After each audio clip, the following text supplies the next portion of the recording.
Hi, Kristen. I'm so excited to be speaking with you today. How are you doing?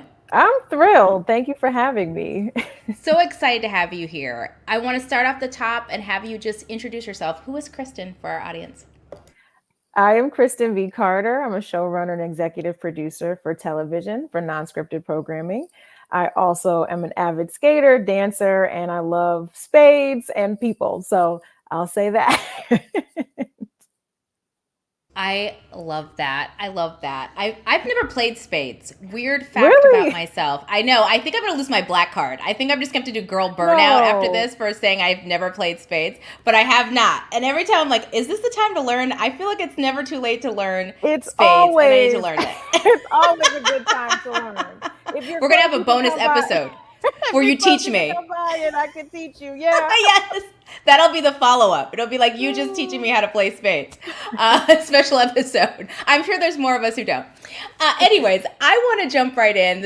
I can already tell this is going to be a fun conversation. And I want to talk to you a little bit about the concept of the podcast, which is Mhm, that we really have this philosophy that the people who listen is that mhm. we are opting out of struggle, that we are Yeah. letting go of this belief that black women and the identity of Mhm, blackness and being a woman is one of struggle.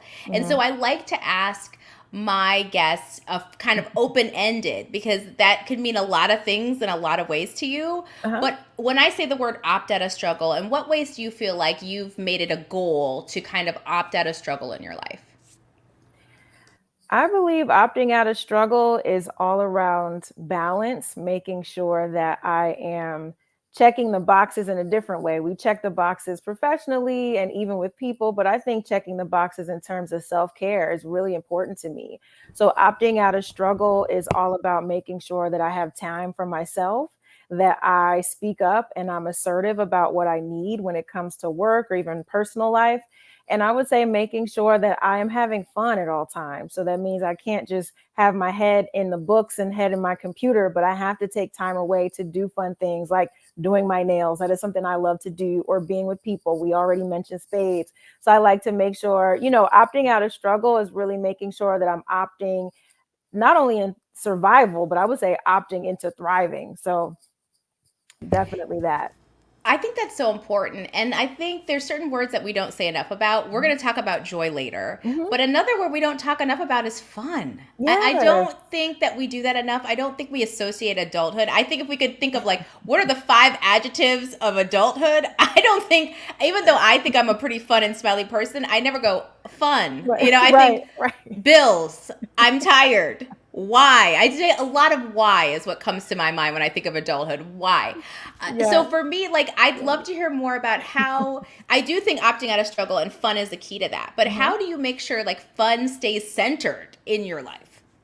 It's really making sure that I remember my why. So anything that I'm doing, whether it is television or now I'm hosting my own podcast, I just try to make sure that I'm always bringing why I'm doing it. And it is to have fun, it is to connect, it is to tell stories, and it's to find out about people on my podcast. So I would say just remembering the why is what keeps it fun for me.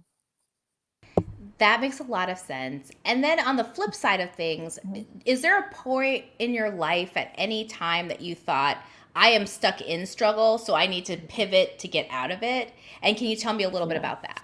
Sure, that's a great question. So I've been show running now for 3 years. I've been in the business for over 20. And being a showrunner is doing it all, any and everything, every position, every hat, making sure that the team is uplifted when maybe you're not even uplifted. And so I think what's coming to mind in show running is sometimes you are stuck between being the liaison between your production company and your network and really trying to create a rhythm. And not every show is perfect. I happen to be on a project that is just so lovely and we have a great rhythm, but I've been on some projects where that hasn't been the case. And so being stuck in struggle to me is actually continuing to provide answers and solutions and feeling like those solutions get beat down. I'm one of those people that's always going to give you a solution. I do not like to start off with what we can't do. I'm always like, we can do this. Our team is going to do this. Here's what we're going to do.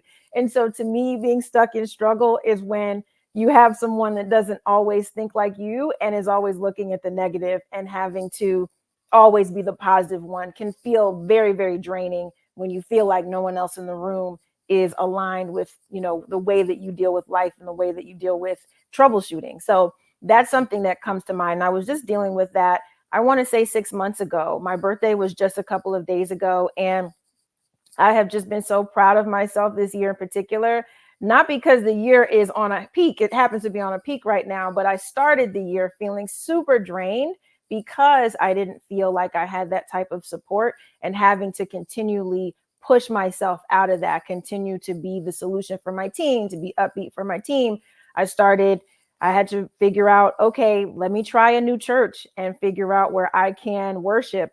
Let me figure out um, different activities that I love to do. So I hosted a dance class with friends and got everybody together. All of us who danced through high school and college, I put together a class with a choreographer friend of mine, and we had a good time. So I really poured into my joy, poured into my fun in order to get through that struggle at the time.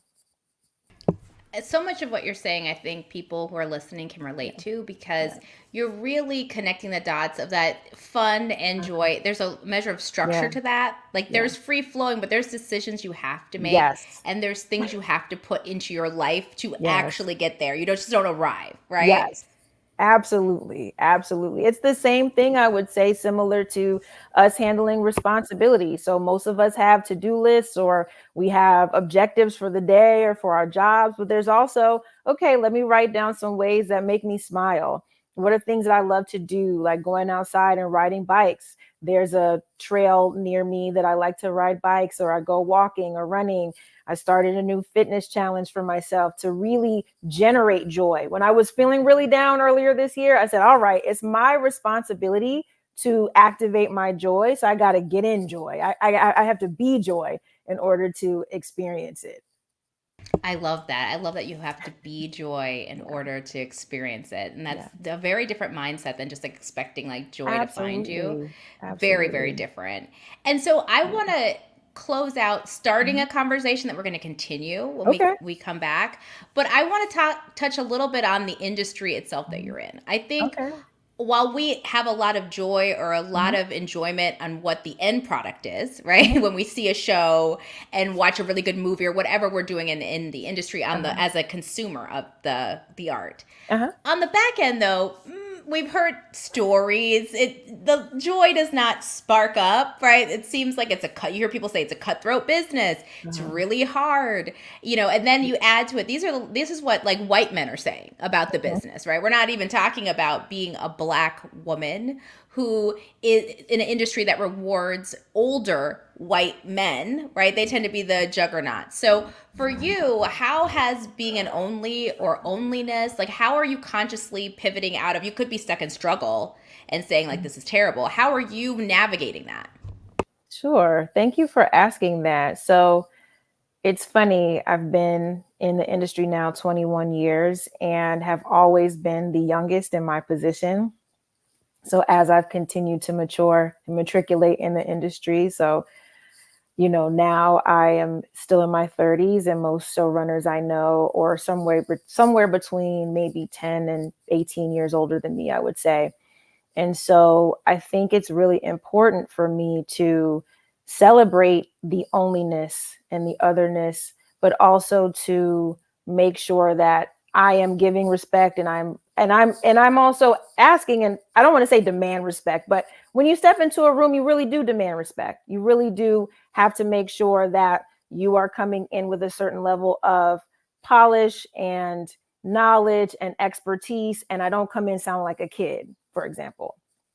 So I think being the only woman, being the youngest is not even something that I talk about now, but in thinking about these last couple of years and why I may get certain criticism or anything like that, could certainly be jealousy. I don't know, but it's something to consider when I think about, oh, why was that tough? Sometimes it can be, oh, because you are the only Black woman, or you are the youngest, and what do you know? And all of that.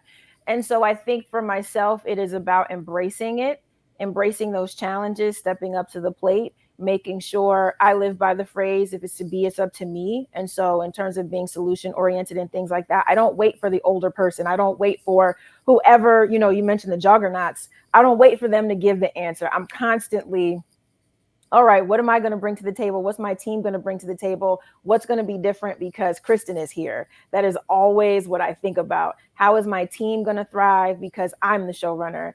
When I start my show, I often write down my intentions for my show and what I want my team to feel, what I want executives that I report to feel because they've come in contact with me. And that's something a lot of people don't talk about. We get into these jobs and folks are thinking it's about the work, but really it's about who we are as people and what we're going to bring that's different, that's going to make people say like, I want to be on that person's team, or I want to continue to work with that person, or I want to continue to see them thrive. It all is about the being.